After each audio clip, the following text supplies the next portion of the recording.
సూర్యాయ అరసవల్లి సూర్యనారాయణ దేవాలయంలో సూర్యనారాయణ ప్రత్యేకమైన మాసం మాఘమాసం. అట్లాంటి మాఘమాసంలో సూర్యనారాయణ సప్తమి తిథి చాలా ప్రత్యేకంగా ఉంటుంది. అది ఆ రథసప్తమి అన్నది ఈ మాఘశుద్ధ సప్తమి ఫిబ్రవరి 4వ తారీఖు నాడు అది జరుగుతుంది. ఆ ఫిబ్రవరి 4వ తారీఖు నాడు కన్నా ముందు 2, 3, 4 తారీఖులు రాష్ట్ర ప్రభుత్వం 3 రోజులు కూడా రాష్ట్ర పండుగగా ప్రకటించి ఆ కార్యక్రమం చేస్తున్నారు.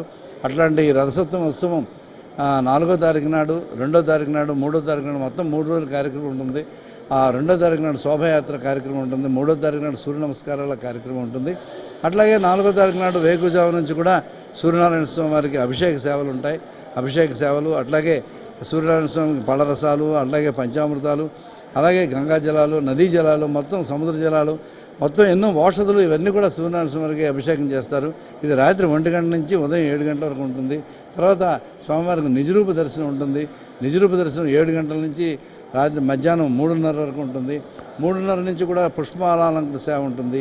ఈ అలంకార సేవలని తర్వాత పవళింపు సేవ, అలాగే స్వామివారికి ఈ పవళింపు సేవతోని ఏకాంత సేవతోని కార్యక్రమం జరుగుతుంది. కాబట్టి భక్తులందరూ కూడా ఈ సూర్యనారాయణ స్వామి రథసప్తమి ఉత్సవం 3 రోజుల పండగకి అందరూ విచ్చేసి స్వామివారి ఆశీర్వచనం తీసుకొని ఆయుర్వేద భాగ్యాలను కాపాడుకోవాలని కోరుతున్నాం. భాస్కరాదిత్యేతని ఆరోగ్యం గురించి ఇక్కడికి స్వామివారి దగ్గరికి అందరూ వస్తుంటారు. కాబట్టి నేత్రరోగ నివారణ గురించి, హృద్రోగ నివారణ గురించి, అట్లాగే శరీరం మీద తెల్ల మచ్చలు, బొల్లి, కుష్టు, పాండు ఇట్లా రోగాలు ఉంటే అవన్నీ కూడా సూర్య నమస్కారం చేసి వారు నివారణ చేసుకుంటుంటారు. అట్లాంటి భక్తులందరూ కూడా వచ్చి స్వామివారి దర్శనం చేసుకొని స్వామివారి అభిషేక జలం, అభిషేక తీర్థం, అట్లాగే ఈ అలంకార దర్శనం, అట్లాగే నిజరూప దర్శనం చేసి తరించాలని కోరుతున్నాం.